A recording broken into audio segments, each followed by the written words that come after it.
Hola mi gente bella y bienvenidos a mi canal. My name is Sandra if this is your first time here, and welcome to my channel. In this channel you'll be learning and I'll be speaking about everything high-end or luxury candle making business tips. So in today's video we are going to be discussing how to test your wicks with your vessels.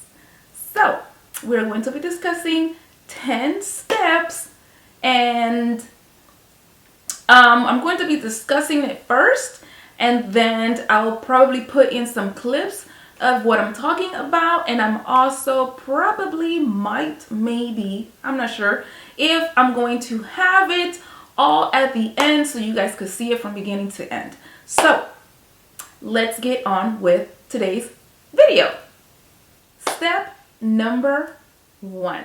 Okay, that kind of looked like an 11. No. Step number 1. Okay, so have the same size and shape containers. And no, just because you have a container that's 16 ounces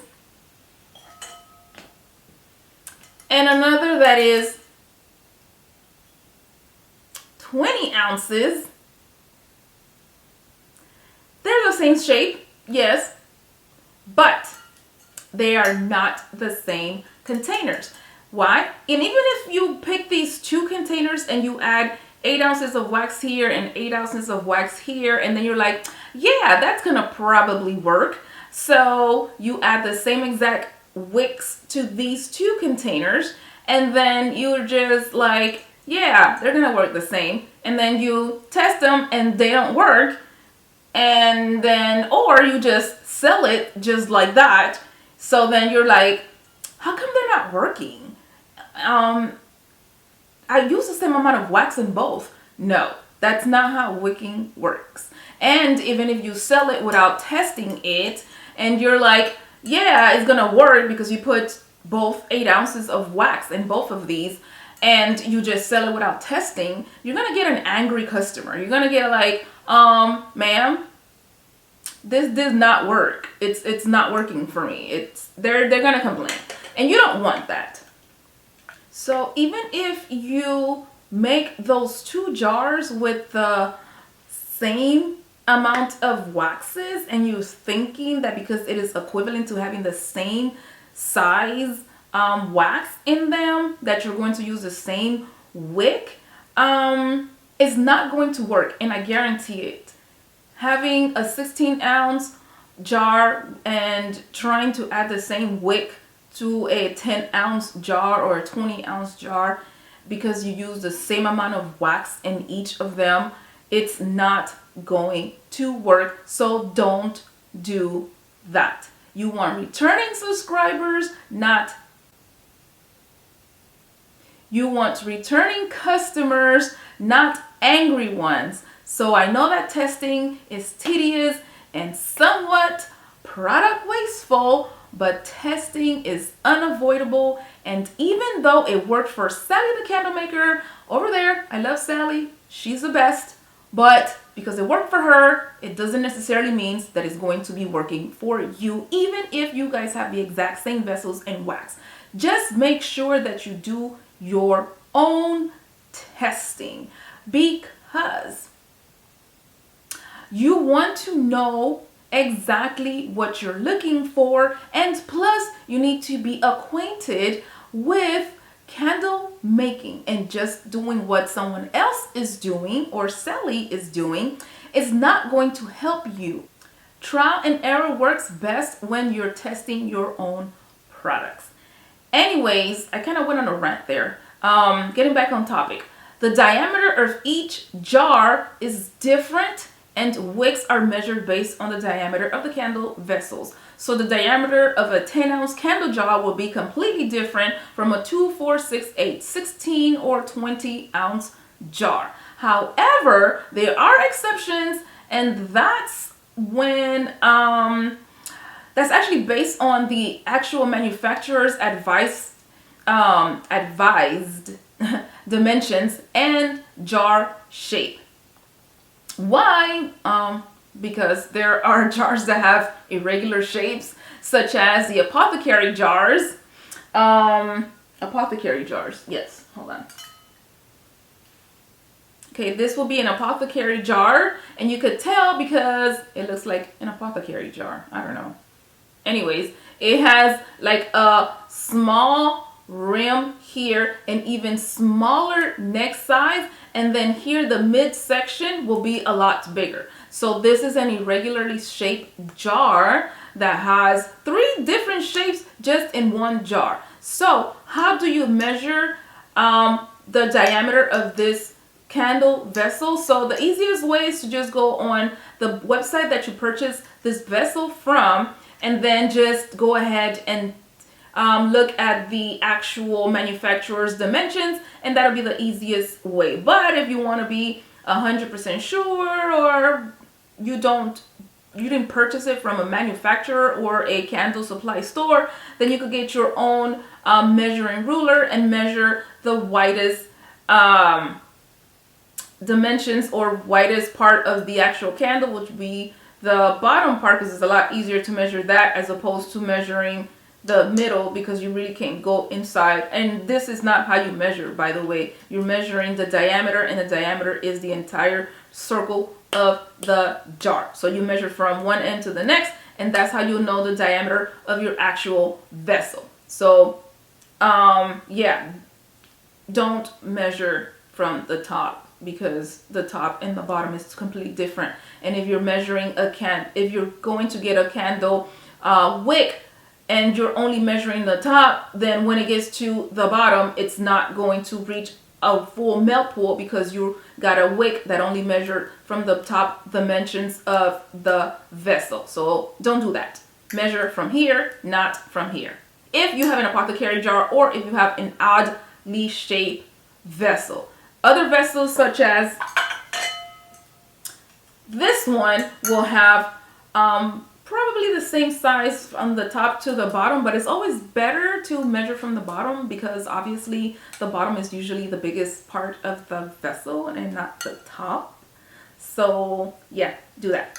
So to sum up, step number 1, because it was a lot of information just in one step, the jar size must be the same dimensions. All the jars that you're going to be measuring, all the jars that you're going to be testing your wick for should have the same dimensions. And then this will make more sense when I get more into why I'm saying the same size jars, the same dimensions. So bear with me for a second. We'll get to why I'm saying the same size jars with the same dimensions.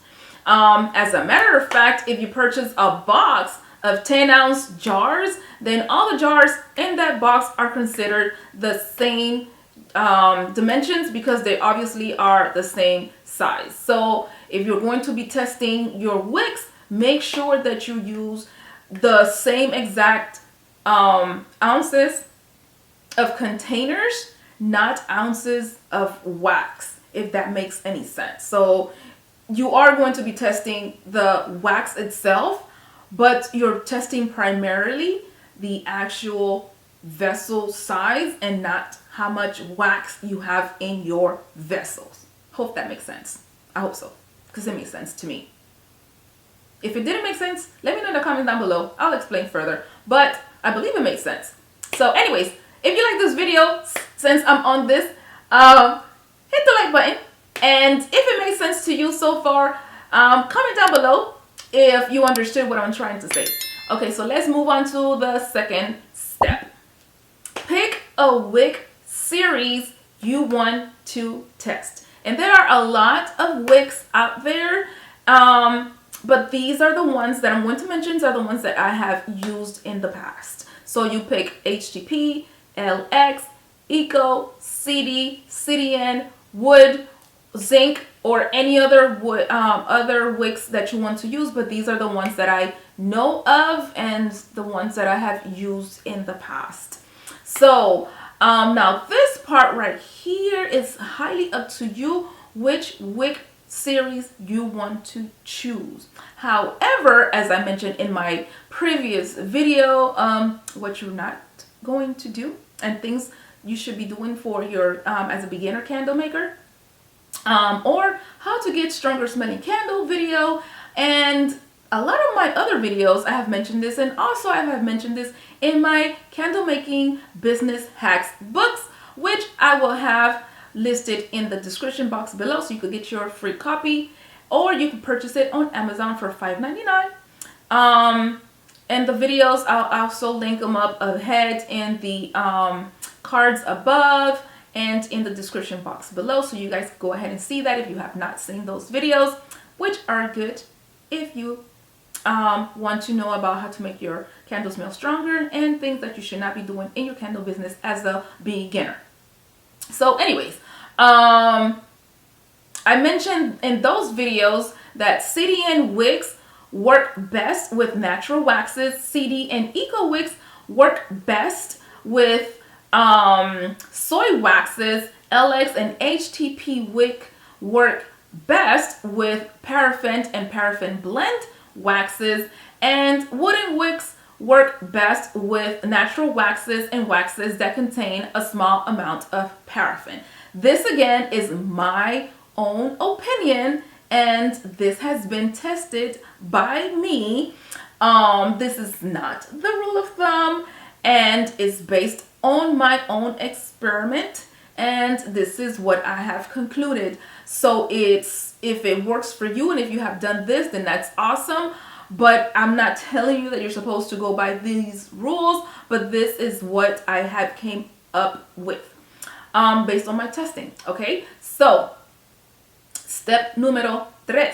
Start from the smallest or the closest wick size that fits your vessel, and then go all the way up to the largest wick that does not fit your vessel, and you test it that way. I usually start from the least 2 sizes. So if it's Eco 6, I'll use 2 and 4, and then I also use 8 and 10 to test all of them at the same time, so that I know exactly which one work best. So when I do this, I test them all at the exact same time. I don't test one at a time because I want to compare them.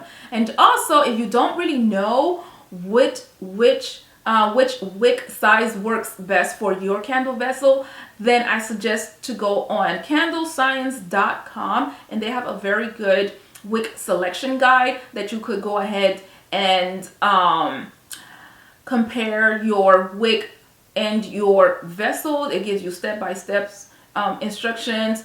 What is your vessel size? And then you give them the vessel size, and it tells you which wick works best for that vessel. And if they say, let's say for example, HTP 104 works best for your vessel, then you go ahead and test 2 sizes down from 104. So you'll test 93 and 83, and then you'll test 2 sizes that are way bigger than whatever it is that they told you to, which was they do have 105, but 104 and 105 kind of test the same, but you never know. So I would test actually 3, 105, 126, and 12, just in case. Okay, so for 104 it's kind of tricky because, not 104, for HTP series, kind of tricky because they do have numbers in between. So yeah, so go on Candle Science if you don't know what is your candle wick size to begin with. Don't just go by what they say and just think that it's going to work. Just make sure that your wick, candle, vessel, and wax combination all works together. So just make sure that you do your testing. So then we move on to step número 4, which is melt a virgin wax. And by virgin, I mean no color, no scent, no embeds, no mica, no glitter, or anything else that will introduce another variable to your testing.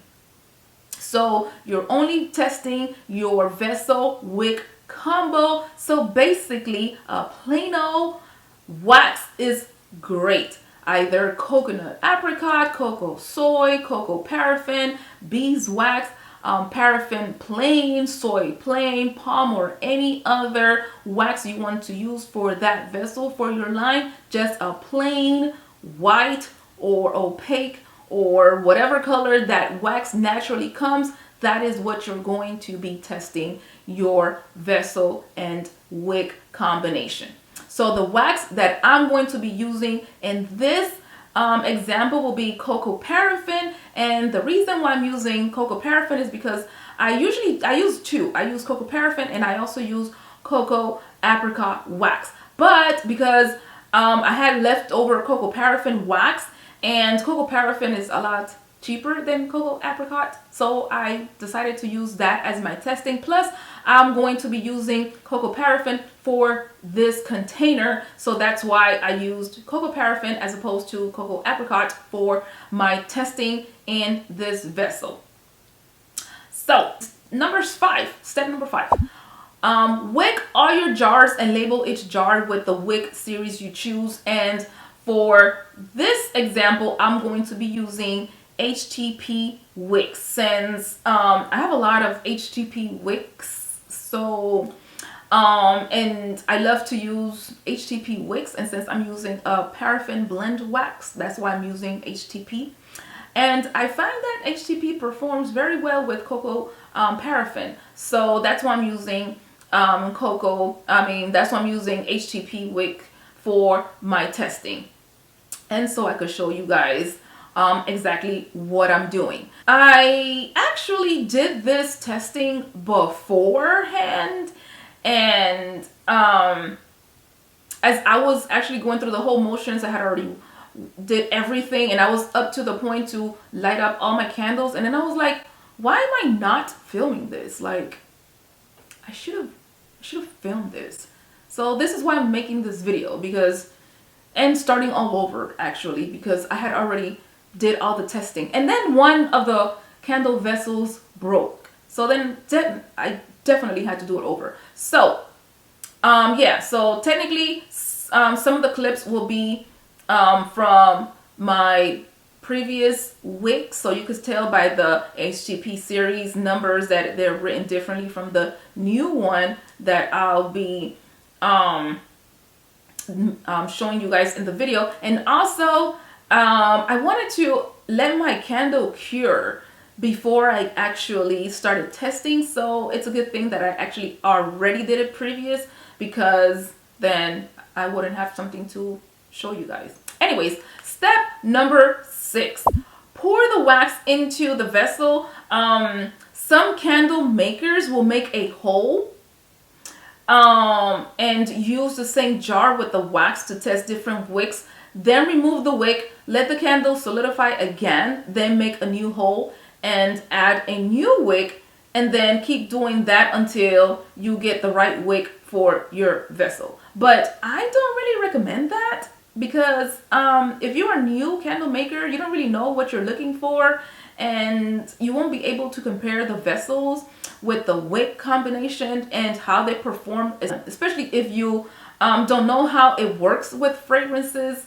So yeah, so make sure that you're not doing this if you're just beginning to make candles, and this is exactly what they're doing. So I got a skewer, and some people use other stuff, but a skewer was the easiest stuff that I could use or find handy. And then they get the vessel, and they just pour wax into it without even adding any wick. So they just pour it, let it solidify, and then once it solidifies, they get their skewer or anything that is a lot pointier than mine's, and then they just poke a hole through the center. I'm not sure if they go all the way to the bottom. Maybe they do, I don't know. But yeah, so they go all the way and poke a hole through the center. Then I don't know if you guys could see this, but this is my hole in the center.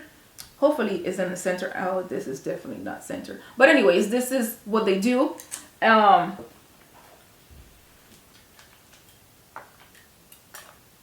They get a wick, right? I have two, but I only need one. They get a wick, and you could either pull this, or you could just cut it off with scissors. So I'm gonna cut this off. Rest in peace, wick, that I won't be using. So then they get the actual wick, put it in the center. Okay, so I went all the way to the bottom. So they put it in the center just like so. Okay, then they get their heat gun, because obviously you're not going to be able to, you know, use it like this. Get their heat gun.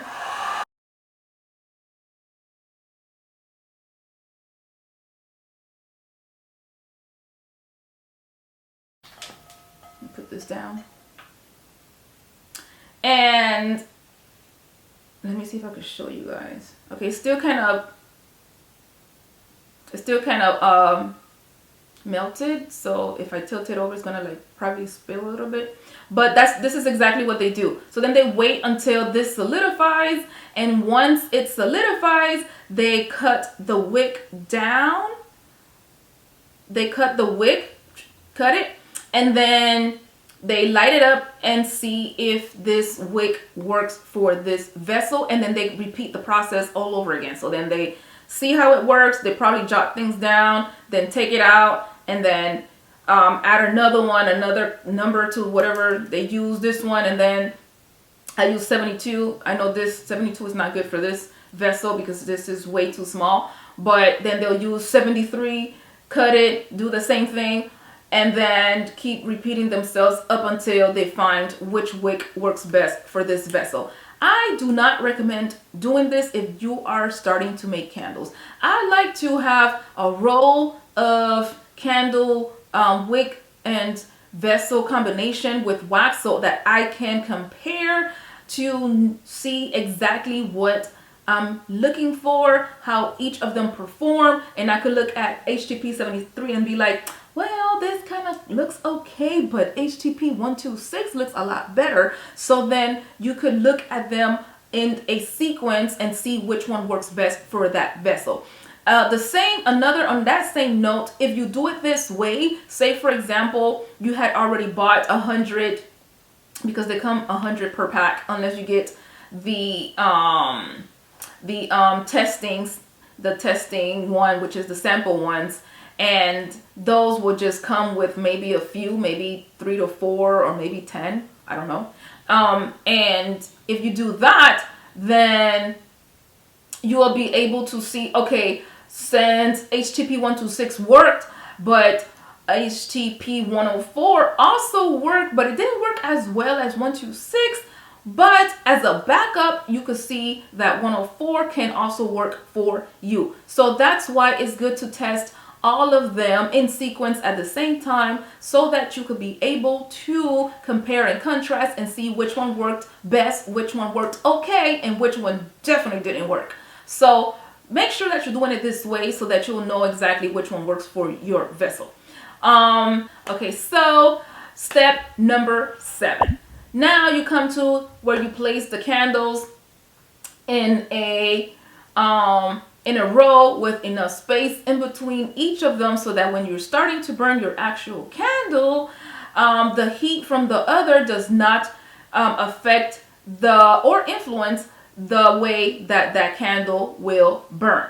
So after you put your wicks, you centered it and everything, added the wax, then you let it cure. You haven't let it cure yet, you're just pouring out the wax. So you are going to put them, stagger them around, and then start pouring your candle vessels, wicks in each of them. No, wait, you pour your candle wax in each of them, and then you stagger them so that whenever you're starting to burn, it won't affect your actual vessels. Step number 8, you let the candle cure on a leveled surface. If you're using cocoa, paraffin, cocoa, soy, then you let that cure for at least 1 or 2 weeks. If you're using paraffin, straight up paraffin, you could, let it cure for a few days and then that's it. But for testing, I know sometimes because you're just testing, you probably are tempted to just test as soon as your candles have cured. Well, cured for a few days because they're already hardened.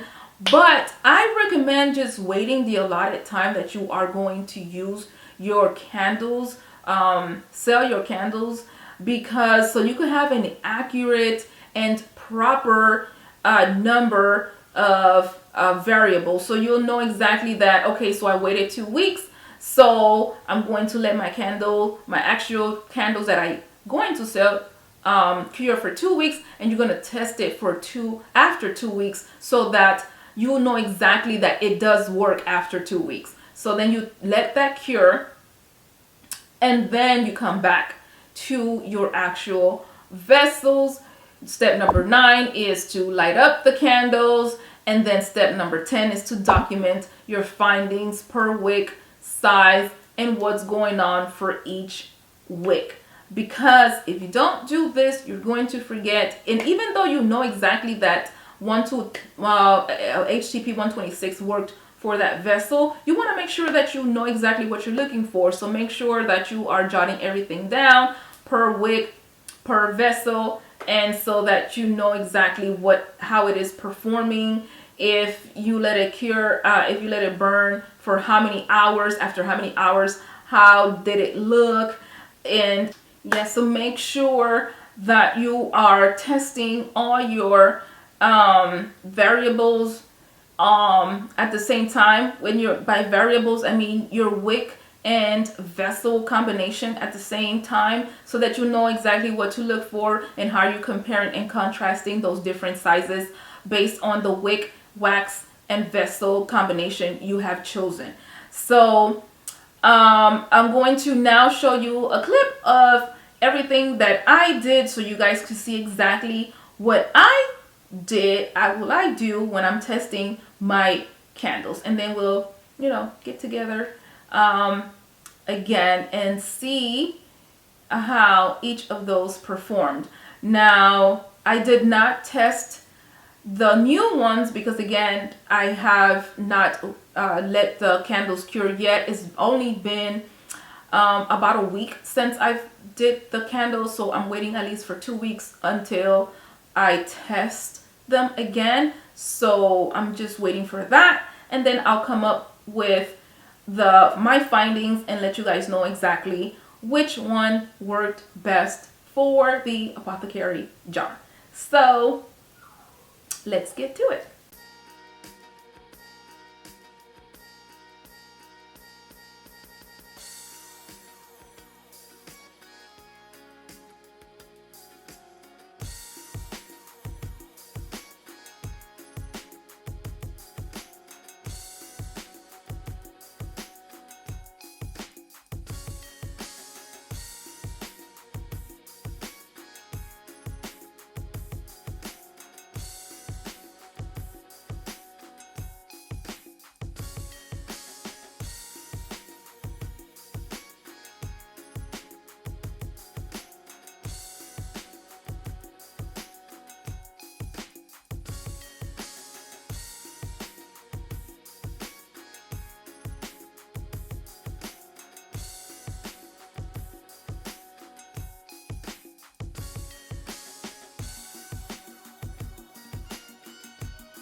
So from the video, you guys could see that I had already pre-melted my wax beforehand, and I cleaned every jar with alcohol. It was 99.9% alcohol. I don't know if you guys could see it from the video. And I also labeled each of my containers with the series number, and that again was HTP. I started from 72 all the way to 1312. I know that 1312 is not going to work, but you know, for the purposes of this video and for testing, you know, we need to do it all. So I did that, and then I actually put the wicks in there with the wick stickers, added my wax, let that cure, and then eventually we'll be testing each one by, you know, doing the test burn. And also, I don't know if you saw it from the video, I actually staggered it. And again, that one was from my previous one that I had before, but for the new one, I'll be doing the same thing. I'll probably use a bigger table so that I could stagger them even more. So if you enjoyed this video, give it a thumbs up, subscribe, and share this video with everyone that you know that is a candle maker so that they could enjoy this video. So let me know down in the comments down below if you understood what I was talking about, if this was helpful,